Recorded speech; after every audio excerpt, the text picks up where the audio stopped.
This is the PXN 9607x.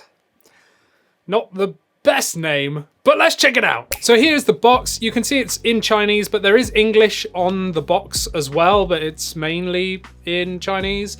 Now it's supported on Switch and PC as well. So I imagine just being a Bluetooth controller, you could probably use this with Android and other stuff as well. And you get a range of different colors. Now I thought we would get the pink version, but we haven't. We've actually got this one, which is the blue one. So let's take it out and have a look, shall we? So this is the controller itself. There's a USB charging cable in the bottom, and we get a manual, which does have an English section as well. So make sure to read through that if you want to, I suppose. And this is the controller. Now, I want to say straight away, the first time I held this, I was like, oh my God, this is insane. This might be one of the most comfortable controllers I've ever held. And I wasn't expecting that. Like when it turned up, I saw the box and stuff, I was like, yeah, that's cool, you know, whatever. And then I got it out and I put it in my hands and I was like, okay, this thing is ridiculous. And it's because it's so ergonomic. Like it's molded. It's not just straight. Like, see that dip there? Like you can't really see it very well, but it is insanely comfortable. Like these extra long horns just here, along with this kind of like super molded area around there, like it fits perfectly in your hand, like literally perfectly. I can't stress how comfortable this is. And not only that, it looks really cool. Like it's got this lovely like satiny rubber effect all over it. And I really like that. Like it's kind of like rubbery to touch. It's not a fingerprint magnet at all. It might get dirty if you've got Dorito fingers over time, and it might over like a long use start like going a bit shiny, and it might scratch as well. But you know, in terms of feel, this thing feels lovely. Like it's really nice, and I low-key really like the color.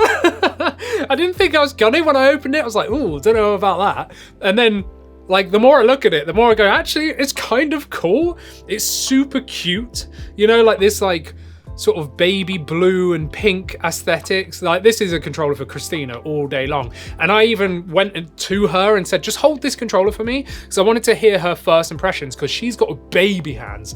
Now I've got like medium-sized hands for a man, right? But she has like real baby hands, and she held it and she went, wow, this is really comfortable. And I went, yes, that's exactly what I was looking for, because sometimes I think something's comfortable and for her it's not. Like she prefers the Switch Lite over the OLED because the OLED's too big, right? But this is going to be great for those with proper baby hands, so for children, because she's basically got child hands.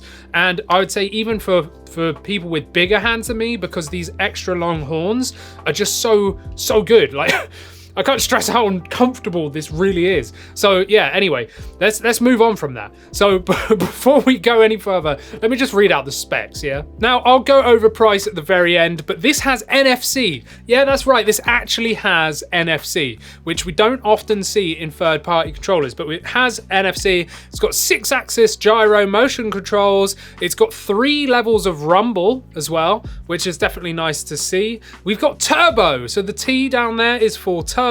It does have wake from sleep, so let me just show you that. Ready? I'm going to press that. It's going to do its thing, and boom, there we go, and it gives you a vibrate to say, hey, I'm on now. So there we go, and we've got the you know, which player you're at, and it's got a 550 milliamp hour battery, which they state lasts for about 20 hours, which is really good. I'm all for controllers lasting as long as they can, because what really annoys me is the PS5 controller, which you get about 4 hours out of, and it's like, seriously? Whereas the Switch Pro controller, I barely charge. It lasts for like 30 plus hours. It's insane. So 20 hours off of this, I'm actually really excited by that. Now, let's just look at the design. So you can see it's kind of like, I mean, I thought it looked a bit kid-esque, you know, a bit like child, like toy-esque, just because of the shape and the like rubber, but I really like that. I can't stress that enough.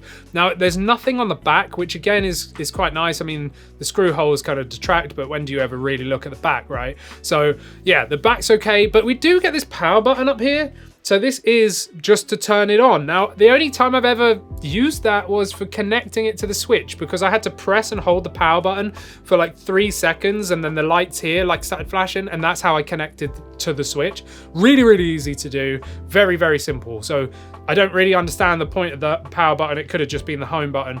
And as I showed you, when you wake from sleep, you don't have to press the power button. You just press the home button and then it will work. So power button's a bit weird, don't really understand that, but okay, like it's got that, fine.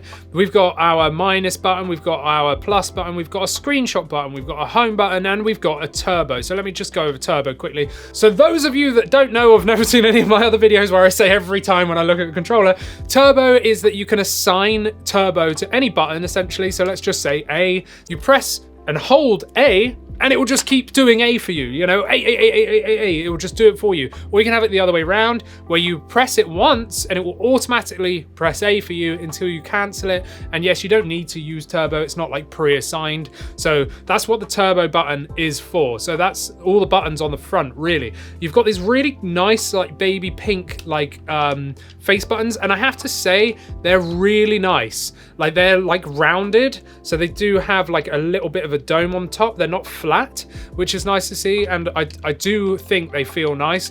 They're much nicer than I anticipated. There's a little bit of rattle on the controller, and I think, what is that from? I think that's from the face buttons. But to be honest, sometimes I find with third-party controllers, they make these so tight that they can be prone to getting stuck in the controller, but these won't. They're like a nice transparent plastic with the pink underneath, and they feel really nice, and it ties in really nicely with these joysticks. So the buttons are fine. The D-pad's actually okay. It's a little bit mushy. All right, so the D-pad is a bit mushy. It's not the best I've ever felt, but it will certainly get you by. But if you know you're only going to be using the D-pad and that's what you want this for, this is not the controller for you. If you want just a nice controller to use and you want to use D-pad a little bit, this will be all right, I reckon. So, you know, you've got an 8-direction D-pad. It's just a little bit mushy. There we go. The triggers and the bumpers just here feel all right. Now, they actually feel like analog, but I have not tested this on a PC, and they don't tell you whether they're analog or not, but digital triggers basically are on or off. That's it. So normally you can feel a click, right? So the Switch Pro controller, you can feel it and it's either on or off, and that's kind of it. Now analog joysticks have like a variable input, right? So if it was a racing game, you could go like slow, slow, slow, slow, fast, fast, fast, fast, whereas a digital one would be like on, off. So not moving at all, full speed, you know? But I haven't tried this, but they feel like analog triggers. They really do feel like that. And they're nice, you know? They're a nice design. They flick outwards, which is nice. So they go out at an angle, which sits really nicely on your hands. And they've just got a nice feel to them. They don't feel cheap at all. The bumpers are fine. They're I don't want to say mushy, but they're not like this, you know, they're still clicky. So these are digital and they're a little bit mushy. Now the joysticks, this is the only real letdown for me because of that really nice paint job they've done. This kind of like nice rubber, it actually goes in and around the joystick here.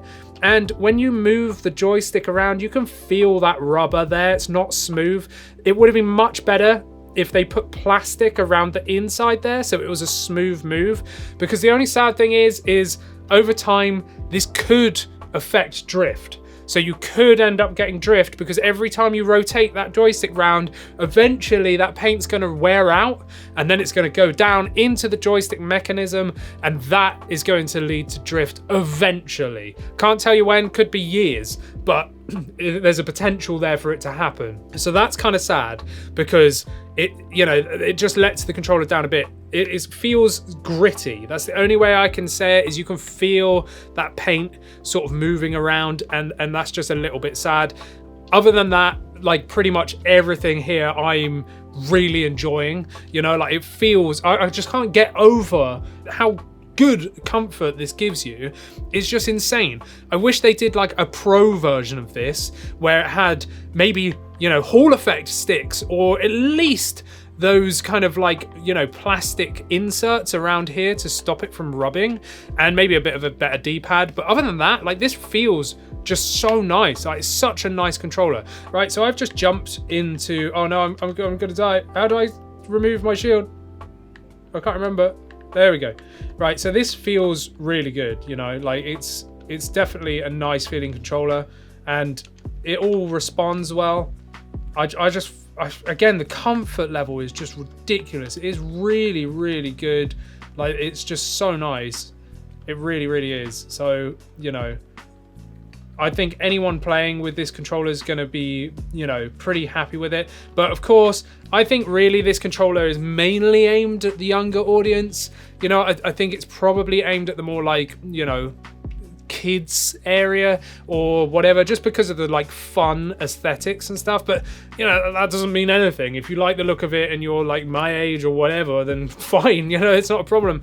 I think this will be great for a gift or whatever. I don't know if I would recommend it as your absolute #1 pro controller unless it's in the right price bracket, which we'll go over in a minute. But yeah, there's just a couple of letdowns for me here. But I think like if I had given this to like, I don't know, a younger niece or nephew or a brother or whatever, they would be overjoyed with this. And again, the comfort level, I can't stress enough how comfortable this is. It's blown me away. It really, really has. I cannot stress how comfortable that design is. Let's talk about price. So is it going to break the bank? Well, probably not. Full price, this is $40. So in the UK, what's that? Probably about 30 quid.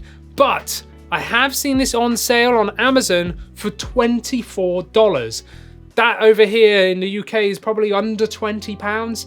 Absolutely worth it. Like, I would say that if this is going to be your like second controller for your friends to use when they come around, or maybe you're just on a budget and you just want a main controller for your docked play, this is good for that price. If you can get it for the sale price, absolutely recommend this. Like, I really, really like this. It's got a lot of potential. It's let down in a couple of areas, but I really enjoyed checking that out. So what do you think of the amazingly named PXN 9607x?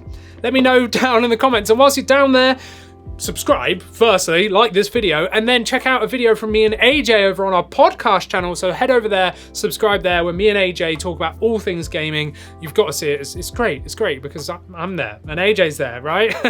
And then see another video from me here, and make sure you're subscribed because there's videos all the time.